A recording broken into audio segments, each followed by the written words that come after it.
हमारी आज की कहानी है बेटी का घर कौन सा, मायका या ससुराल।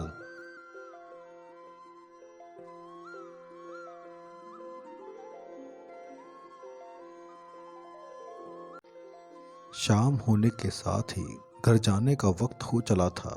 मेरे पति ने दोपहर में ही फोन करके बता दिया था, शाम तक तैयार रहना, मैं लेने आ रहा हूँ। मैंने फोन के बारे में किसी को नहीं बताया था, शायद इसलिए क्योंकि मैं जाना ही नहीं चाहती थी। मगर मेरे चाहने न चाहने से क्या होता है। माँ टीवी देख रही थी, तभी दरवाजे पर नजर गई।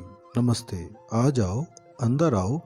उधर छोटी बहन अंदर से ही चिल्लाई, अरे जीजा जी आ गए। थोड़ी देर में पिताजी भी ऑफिस से आ गए।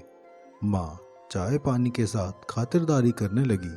छोटी बहन हमेशा की तरह मेरा सामान पैक करने लग गई। माँ ने चेहरा पढ़ लिया था, लेकिन बेटे की खुशी से ज़्यादा ज़रूरी था यह सोचना कि नहीं गई तो लोग कहेंगे लेने आए थे और दामाद को खाली हाथ भेज दिया। अब आ गए तो बिना लिए जा नहीं सकते ना।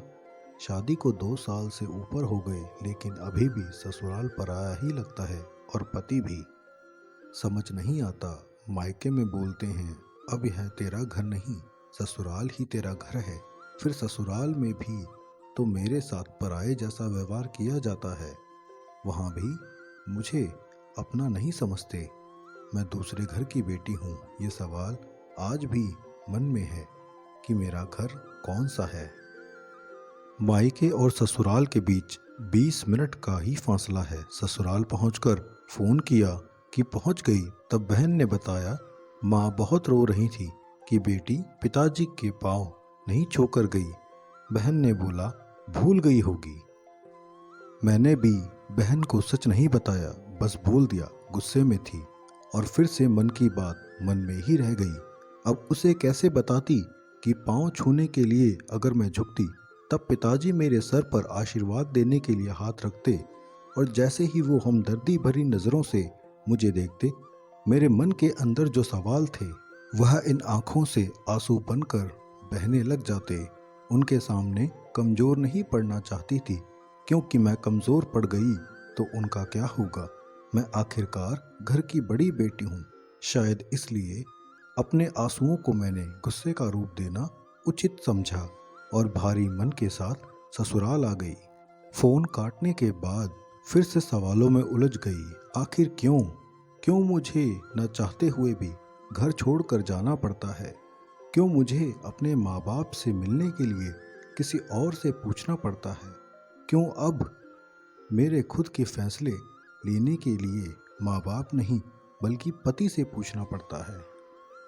क्या अब मेरी ज़िंदगी पर मेरे माँ बाप और मुझसे भी ज़्यादा हक उनका हो गया है? यह हक उनको दिया किसने? यह ज़िंदगी मेरी है।